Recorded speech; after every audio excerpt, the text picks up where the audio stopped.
Gigi Blankies proudly presents Musings with Steve and Teresa.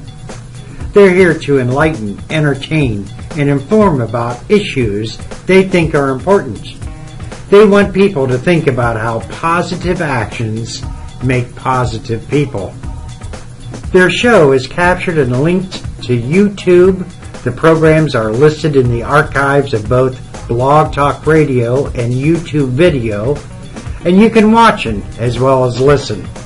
Now on with the show. Hello everyone, welcome to our show. We're very happy to have you with us today. Our program is captured and linked to YouTube and listed on the archives of both Blog Talk Radio and YouTube video as Musings with Steve and Teresa, which strangely enough is the name of our program. I'm Steve, a co-host. I'm Teresa, the other co-host. We will come to enlighten, entertain, and inform about issues we think are important. We want you to think about how positive actions make positive people. Terry, tell us a little bit about the Blankies behind us there. I think you're in the process of making and designing new ones. Tell us a little bit about that process. Yep, these are the Blankies in production. I've started with the fleeces and the new sizes. And this one here, let's see, this is about, I think it was about 28 by 23, which is a good size of a kid blankie to cover a kid. And this is a fleece. It's a thin fleece, so I've doubled it. And I'm going to encase it in the bright green binding, and I think it's going to look really stunning. Now I was thinking too about running some stitches in here since it is fleece. I don't want it to shift when it gets washed, so I'm going to run a few stitches along the lines to secure it up a little bit. It's called quilting. Yeah, I guess it is.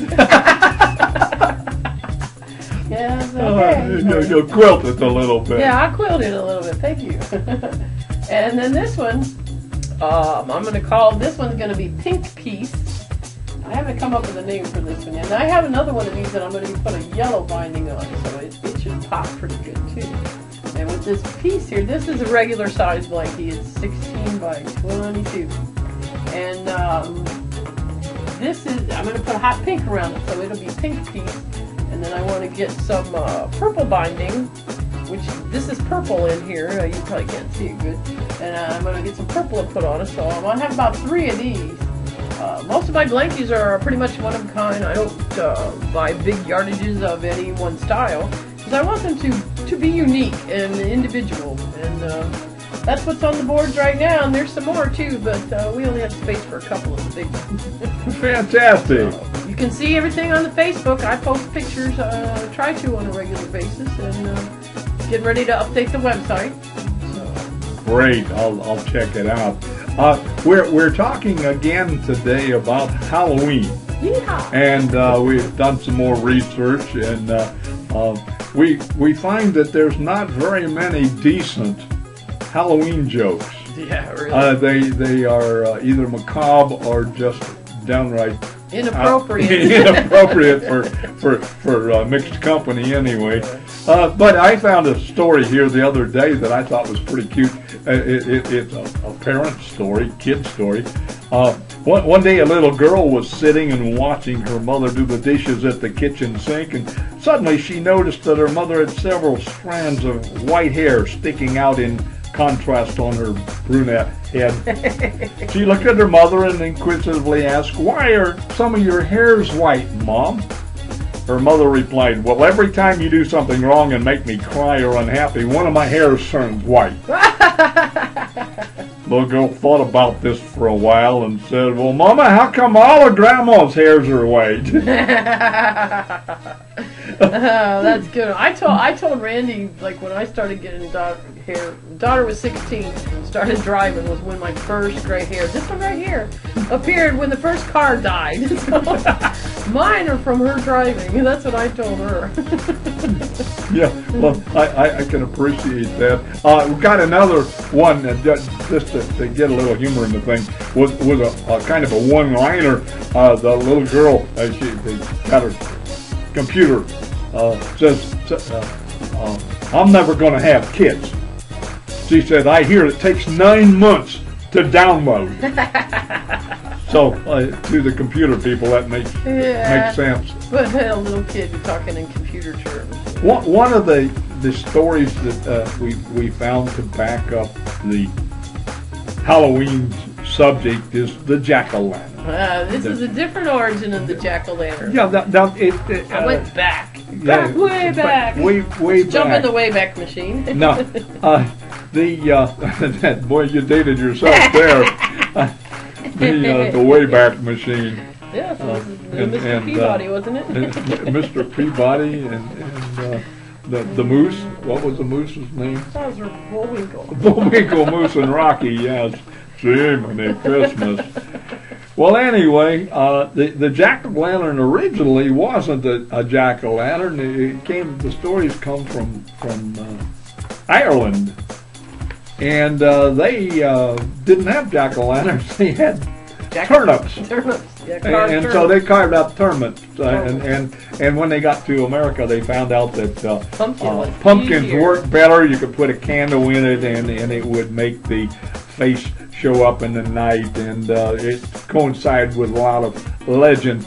But in folklore, an old Irish folk tale tells of Jack was a lazy yet a shrewd farmer who used a cross. The farmers were predominantly Catholic at the time of the story, and the cross was used as a ward against evil spirits. Right.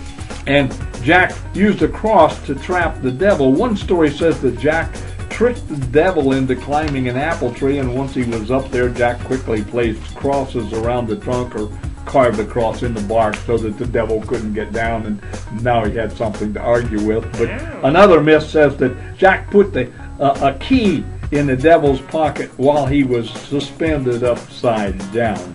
And in another version of the myth, the one I like, he was being chased by some villagers from whom he'd stolen, and when he met the devil who claimed it was time for him to die, the thief stalled his death by tempting the devil with a chance to bedevil the church villagers who were chasing him. Jack told the devil to turn into a coin with which he could pay for the stolen goods, and the devil would take on any shape he really wanted. And later, when the coin devil disappeared, the Christian villagers would fight over who'd stolen it. And the devil thought that was a pretty good plan, so he turned himself into a silver coin and jumped into Jack's wallet, only to find himself right next to a cross Jack had picked up in the village. Jack was fully loaded with crosses. He was fully loaded. He closed the wallet tight, and the cross stripped the devil of his powers, and so he was trapped in the wallet. Jack argues with the devil, and he lets the devil go when he agrees to never take his soul. And after some time, the thief died, as all living things do, and of course his life had been too sinful for Jack to go to heaven. However, the devil had promised not to take his soul, so he was barred from hell as well, and now Jack had nowhere else to go, and so he asked how he could see where to go, and he had no light, and the devil mockingly tossed him an ember that would never burn out from the flames of hell. And Jack carved out one of his turnips, which was his favorite food, put the ember inside, and began endlessly wandering the earth for a resting place. He became known as Jack of the Lantern, or Jack-o'-lantern. Some versions include a wise and good man, and even God helping Jack prevail over the devil. There are different versions of Jack's bargain with the devil. Some variations say the deal was only temporary, but the devil, embarrassed and vengeful, refused Jack's entry to hell after Jack died. Jack is considered a greedy man and not allowed to enter heaven or hell without any mention of the devil. And despite the colorful legends, the term jack-o'-lantern originally meant a night watchman or a man with a lantern, with the earliest known use in the mid-17th century. Now that would be 1600. You're talking about William Shakespeare time. So that was way back there as far as we count time. Later, the meaning of will-o'-the-wisp In Labrador and Newfoundland, both names Jack-o'-lantern and Jack-the-lantern refer to the will-o'-the-wisp concept rather than the pumpkin card aspect. And one decent Halloween joke, Jack says, why couldn't the ghost see its mom and dad? I don't know. Because they were transparent. Golly. I got a good one here. Three vampires walk into a bar. The waitress comes up to them and asks what they'll have. First vampire says, I'll have a glass of O positive. I can't do Transylvanian accent. What the heck? The second vampire says, I'll have a glass of AB negative. The third vampire says, I'm the designated driver. I'll just have a glass of plasma. The waitress turns toward the bartender and yells, give me 2 bloods and 2 Blood Light. That's an old restaurant joke about of the same ilk, but it works. I think they carved it on the Coliseum. Yeah, that was so old I heard it in my past life, right? Yeah. Okay. Well, one of the areas of Halloween is in Britain is Guy Fawkes Day.